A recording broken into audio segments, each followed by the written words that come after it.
ఓం శ్రీ సాయినాథాయ నమః. శ్రీ సాయి సచ్చరిత్రము 14వ అధ్యాయము. గత అధ్యాయంలో బాబా యొక్క వాక్కు ఆశీర్వాదములచే అనేకమైనటువంటి అసాధ్య రోగములను ఏ విధముగా నయమయ్యనో వర్ణించితిని. ఈ అధ్యాయంలో రతన్జీవాడియా అను వారిని బాబా ఆశీర్వదించి సంతానమును ఏ విధముగా కలుగజేసినో వర్ణించదము.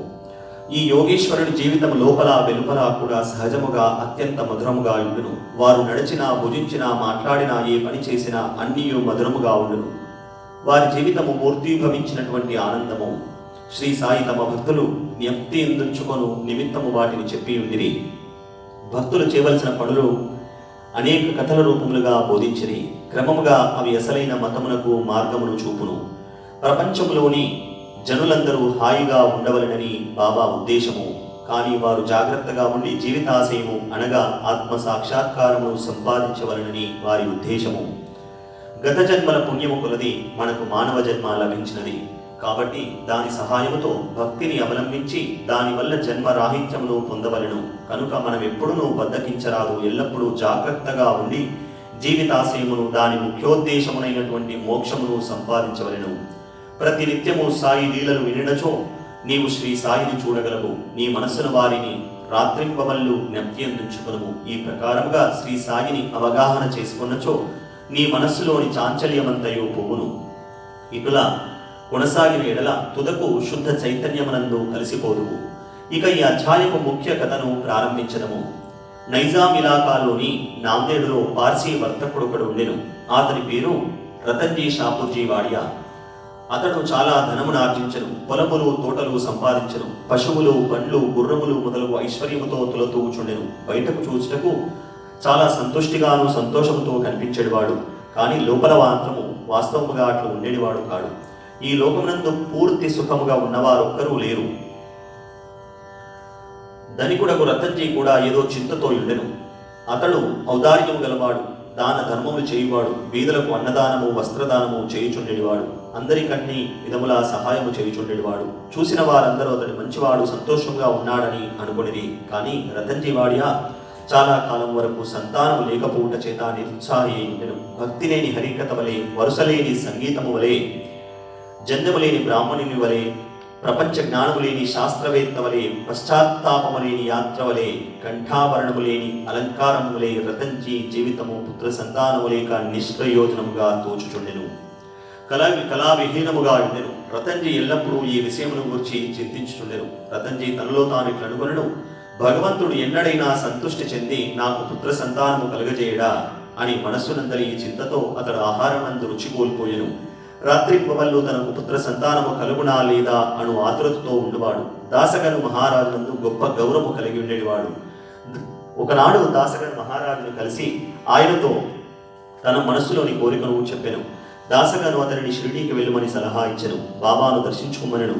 బాబా ఆశీర్వాదమును పొందుమనెను. సంతానము కొరకు వేడుకొనమనెను.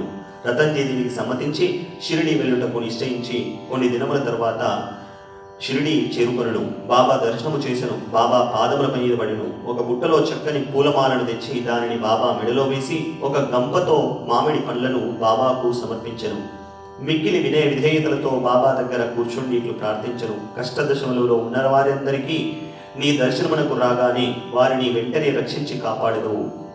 ఈ సంగతి విని నీ పాదములను ఆశ్రయించి తిని కనుక దయయుంచి నాకు ఆశాభంగము కలుగజేయుము. బాబాకు 5 రూపాయల దక్షిణ ఇవ్వవలెనని రతన్జీ తన మనసులో తలచెను.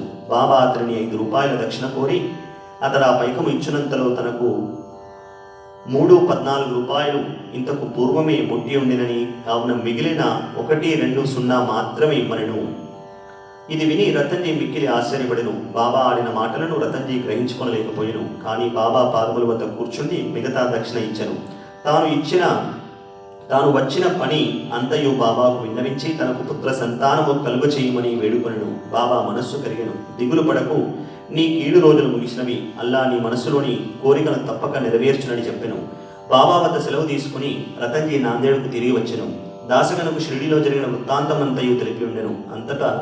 అంతయు సవ్యంగా జరిగిందని, బాబా దర్శనము వారి ఆశీర్వాదము ప్రసాదము లభించినవని, ఒకటి మాత్రము తనకు బోధపడలేదని ఆ సంగతిని తెలిపెను. తమకు అంతకు ముందే 3.14 ముట్టినవని బాబా ఆడిన మాటలకు అర్థమేమని దాసగను అడిగాను. ఇంతకు మునుపు నేనెన్నడూ షిరిడి వెళ్ళి ఉండలేదే, నా వల్ల బాబాకు 3:14 ఎట్లు ముట్టెను.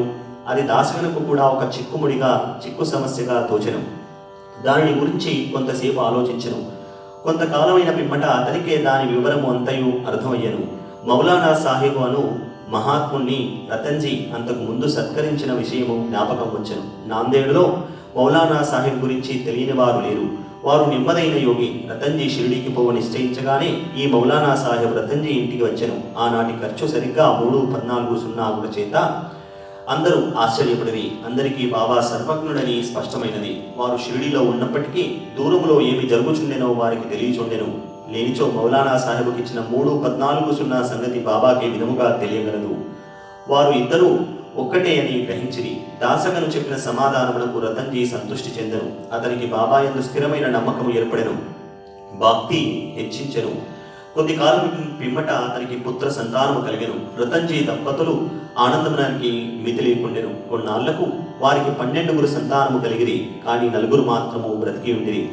ఈ అధ్యాయము చివరిన హరివినాయక సాటి అయిన వాడు తన మొదటి భార్య కాలము చేసిన పిమ్మట 2వ వివాహము చేసుకొనినచో పుత్ర సంతానము కలుగునని బాబా ఆశీర్వదించిన కథ కలదు. అట్లే 2వ భార్య వచ్చిన పిమ్మట వారికి 2 కుమార్తెలు కలిగిరి. అతడు నిరుత్సాహం చెందెను. కానీ బాబా మాటలు ఎన్నటికీ అసత్యములు కానేరవు. 3వసారి అతనికి కొడుకు పుట్టెను. ఇట్లు బాబా వాక్యము నిజమైనది. అంతటా అతడు మిక్కిలి సంతృష్టి చెందెను. దక్షిణ గురించి క్లుప్తముగా చెప్పి ఈ అధ్యాయమును ముగించెదము. బాబా తమను చూచుటకు వచ్చిన వారి వద్ద నుండి దక్షిణ పుచ్చుకొనుట అందరికీ తెలిసిన సంగతి. బాబా ఫకీరైనచో వారికి దేని యందు అభిమానము లేకున్నచో వారు దక్షిణను ఎందుకు అడగవలెను, వారు ధనమునేలా కాంక్షించవలను అని ఎవరైనా అడగవచ్చు. దీనికి పూర్తి సమాధానము ఇక్కడ చెప్పబడినది. మొట్టమొదట బాబా ఏమీ పుచ్చుకొనిడి వారు కారు. కాల్చిన అగ్గిపుల్లలను జాగ్రత్తగా పెట్టుకొని జేబులో వేసుకునేవారు. భక్తులను గాని తదితరులను గాని బాబా ఏమీ అడిగేవారు కారు. ఎవరైనా 1 కాని గాని 2 కాసులు గాని ఇచ్చినచో వాటితో నూనె పొగాకు కొనివారు. బీడి గాని చిలుము గాని పీల్చేవారు. రిక్త హస్తములతో యోగులను చూడరాదని కొందరు 1 గాని 2 గాని పైసలను బాబా ముందర పెట్టేవారు. 1 కాని ఇచ్చినచో బాబా జేబులో ఉంచుకునేవాడు. అర్ధనా ఇచ్చినచో తిరిగి ఇచ్చివేసేవారు. బాబా కీర్తి అన్ని దిశలకు వ్యాపించిన తరువాత అనేక మంది బాబా దర్శనమునకై గుంపులుగా రాజొచ్చిరి. అప్పుడు బాబా వారిని దక్షిణ అడుగుచుండెను. దేవుని పూజ యందు బంగారము నాణెము లేనిదే ఆ పూజ పూర్తి కాదు అని వేదము చెప్పుచున్నది. దేవుని పూజ యందు నాణ్యం అవసరమైనచో యోగుల పూజలో మాత్రము ఎందుకు ఉండరాదు? శాస్త్రములలో కూడా ఏమని చెప్పబడినదో వినుడు. భగవంతుని, రాజుని, యోగిని, గురుని దర్శించుటకు పోవునప్పుడు రిక్త హస్తములతో పోరాదు. నాణ్యము గాని డబ్బు గాని సమర్పించవలను. ఈ విషయము గురించి ఉపనిషత్తులు ఏమని ఘోషించుచున్నాయో చూసినము. బృహదారణ్యకోపనిషత్తులో ప్రజాపతి దేవతలకు, మానవులకు, రాక్షసులకు దా అను అక్షరమును బోధించెను. ఈ అక్షరము వల్ల దేవతలు దమమును అవలంబించిరి, అనగా ఆత్మను స్వాధీనమందుచుకుంట. మానవులు ఈ అక్షరాన్ని దానముగా గ్రహించిరి. రాక్షసులు దీని దయ అని గ్రహించిరి. దీనిని బట్టి మానవులు దానము చేయవలనను నియమము ఏర్పడెను. తైత్తిరీయోపనిషత్తు దానము మొదలగు సుగుణములను అభ్యసించవలెనని చెప్పుచుండెను. దానము గట్టి విశ్వాసముతోనూ, ధారాళముగాను, అణకువతోనూ, భయముతోనూ, కనికరముతోనూ చేయవలెను. భక్తులకు దానము గూర్చి బోధించుటకు, ధనమందు వారికి గల అభిమానమును పోగొట్టుటకు, వారి మనములను శుభ్రపరచుటకు బాబా దక్షిణ అడుగుచుండెను. కానీ ఇందులో ఒక విశేషమున్నది. బాబా తాము పుచ్చుకొనిన దానికి 100 రెట్లు తిరిగి ఇవ్వవలసి వచ్చుచుండెను. ఇట్లు అనేక మందికి జరిగెను. దీనికి ఒక ఉదాహరణము గణపతిరావు బోడస్ అను ప్రముఖ నటుడు తన మరాఠీ జీవిత చరిత్రలో గడియకు బాబా దక్షిణ అడుగుచుంట చేత ధనమునుంచుకునే సంచిని తీసి బాబా ముందు కుమ్మరించిదననియో, దీని ఫలితముగా ఆనాటి నుండి తన జీవితంలో ధనమునకు ఎటువంటి లోటు లేకుండానని వ్రాసెను. ఎల్లప్పుడూ కావలసిన అంతటి ధనము గణపతిరావు బోడస్కు దొరుకుచుండెను. బాబా దక్షిణ అడిగినప్పుడు ధనమే ఇవ్వనక్కరలేదను అర్థము కూడా పెక్కు సంఘటనల వలన తెలియచున్నది. దీనికి 2 ఉదాహరణలు కలవు. ఒకటి, బాబా 17 రూపాయల దక్షిణ ఇమ్మని ప్రొఫెసర్ జీబీ నార్కీని అడుగగా అతడు తన వద్ద దమ్మిడి అయినా లేదనను. దానికి బాబా ఇట్లనను, నీ వద్ద ధనము లేదని నాకు తెలియను, కానీ నీవు యోగ వాసిష్టము చదువుచున్నావు కదా, దాని నుంచి నాకు దక్షిణగా ఇమ్ము. దక్షిణ అనగా ఇచ్చట గ్రంథము నుంచి నేర్చుకొనిన విషయములను జాగ్రత్తగా హృదయములో దాచుకొమ్మని అర్థము. ఇక 2వ ఉదాహరణ, ఇంకొకసారి తర్కడ్ భార్యను 6 రూపాయల దక్షిణ ఇమ్మని బాబా అడిగెను. తన వద్ద పైకం లేకుండా చేత ఆమె మిక్కిలి చిన్నబుచ్చుకొనెను. అప్పుడు అక్కడనే ఉన్న ఆమె భర్త తన బాబా యొక్క వాక్కులకు అర్థము చెప్పుచుండెను. తన 6 శత్రువులు కామ క్రోధ లోభాదులను తమకు పూర్తిగా అర్పించవలెనని బాబా భావమని అతడు తన భార్యకు వివరించి చెప్పెను. దానికి బాబా పూర్తిగా సమ్మతించెను. బాబా దక్షిణ రూపముగా వసూలు చేసినటువంటి ధనమునంతయును ఆనాడే పంచిపెట్టుచుండేవారు. ఆ మరుసటి ఉదయమునకు బాబా మామూలు పేద ఫకీర కూర్చుండెను. 10 సంవత్సరముల కాలము వేల కొలది రూపాయలు దక్షిణ రూపముగా పుచ్చుకొనెను. మహాసమాధి చెందు నాటికి 7 రూపాయలు మాత్రమే వారి చెంత మిగిలెను. 1000 ఏళ్ల బాబా దక్షిణ పుచ్చుకొనుట భక్తులకు దానమును త్యాగమును నేర్పుట కొరకే అయి ఉండవచ్చును. బీవీ దేవు ఠానా నివాసి ఉద్యోగ విరమణ చెందిన మామలతదారు, బాబాకు ప్రియ భక్తుడు. దక్షిణ గురించి ఆయన శ్రీ సాయి లీలా మాసపత్రికలో ఈ విధముగా వ్రాసి ఉన్నారు. బాబా అందరినీ దక్షిణ అడుగువారు కారు. అడగకుండా ఇచ్చినచో ఒక్కొక్కప్పుడు తీసుకునేవారు, ఇంకొకప్పుడు నిరాకరించేవారు. బాబా కొంతమంది భక్తుల వద్ద దక్షిణ అడుగుచుండెను. బాబా అడిగినచో ఇచ్చేదమను వారి వద్ద బాబా దక్షిణ పుచ్చుకునేవారు కారు. తమ ఇష్టమునకు వ్యతిరేకముగా ఎవరైనా దక్షిణ ఇచ్చినచో బాబా దానిని ముట్టుకునేవారు కూడా కారు. ఎవరైనా దక్షిణ తమ ముందర ఉంచినచో దానిని తిరిగి తీసుకొని పొమ్మనుచుండిరి. బాబా అడిగిన దక్షిణ పెద్ద మొత్తములు గాని చిన్న మొత్తములు గాని భక్తుల కోరికలు భావము వసతిని బట్టి ఉండును. స్త్రీలు పిల్లల వద్ద కూడా బాబా దక్షిణ అడుగుచుండెను. వారు అందరూ ధనికులను గాని అందరూ బీదలను గాని దక్షిణ అడగలేదు. తాము అడిగిన దక్షిణ ఈయని వారిపై బాబా కోపించి ఉండలేదు. ఎవరి ద్వారానైనా భక్తులు దక్షిణ పంపినదో తెచ్చిన వారు దానిని మరచినప్పుడు వారికి దానిని గురించి జ్ఞాపకము తెచ్చి ఆ దక్షిణను పుచ్చుకొనేవారు. ఒక్కొక్కప్పుడు చెల్లించిన దక్షిణ నుంచి కొన్ని రూపాయలు తిరిగి ఇచ్చి పూజలో పెట్టుకోమనేవారు. దీని వలన భక్తునికి మిక్కిలి ప్రయోజనము కనిపించుతుండెను. అనుకున్న దానికంటే ఎక్కువ ఇచ్చినచో కావలసిన దానిని ఉంచుకొని మిగతా దానిని తిరిగి ఇచ్చివేయుచుండిరి. ఒక్కొక్కప్పుడు భక్తులు అనుకున్న దానికంటే ఎక్కువగా ఇవ్వమనుచుండువారు. లేదనినచో ఎవరి వద్దనైనా బదులు పుచ్చుకొని గాని అడిగి తీసుకొని గాని ఇవ్వమనుచుండిరి. కొందరి వద్ద నుంచి ఒకే రోజు 3-4 సార్లు కూడా దక్షిణ అడుగుచుండిరి.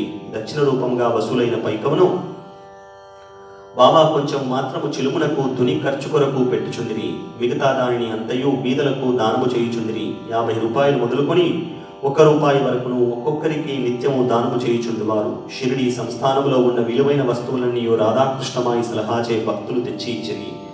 ఎవరైనా విలువైన వస్తువులు తెచ్చినచో బాబా వారిని తిట్టేవారు. నానాసాహెబ్ చాందోర్కర్తో తన ఆస్తి అంతయు ఒక కౌపినము, ఒక విడి గుడ్డ, ఒక కఫని, ఒక తంబిరేలు గ్లాసు మాత్రమే అని, అయినప్పటికీ భక్తులు అనవసరమైన నిష్ప్రయోజనమైనటువంటి విలువైన వస్తువులు తెచ్చుచున్నారని అనుచుండేవారు. మన పారమార్థికమునకు ఆటంకములు 2 కలవు. మొదటిది స్త్రీ, రెండవది ధనము. షిరిడీలో బాబా ఈ 2 సంస్థలను నియమించి ఉన్నారు. అందుకటి దక్షిణ, రెండవది రాధాకృష్ణమాయి. తన భక్తులు ఈ రెంటిని ఎంతవరకు విడిచిపెట్టారో పరీక్షించుటకై బాబా వీటిని నియమించరు. భక్తులు రాగానే దక్షిణ అడిగి పుచ్చుకొని బడికి అనగా రాధాకృష్ణమాయి గృహానికి పంపుచుండిరి. ఈ 2 పరీక్షలకు తట్టుకొన్నచో అనగా కనకమందు కాంతయందు అభిమానము పోయినదని నిరూపించినప్పుడే బాబా దయవలన ఆశీర్వాదము వలన వారి పారమార్థిక ప్రగతి శీఘ్రమగుట దృఢపడుచుండెను. భగవద్గీతలోను ఉపనిషత్తులలోను పవిత్రమైన స్థలమందు పవిత్రులకిచ్చిన దానము ఆ దాత యొక్క యోగక్షేమములకు అధికముగా తోడ్పడునని ఉన్నది. షిరిడీ కన్న పవిత్ర స్థలమేది? అందున దైవము సాయిబాబా కన్న మిన్నవారెవరు? 14వ అధ్యాయం సంపూర్ణము. సద్గురు శ్రీ సాయినాథార్పణమస్తు. శుభం భవతు.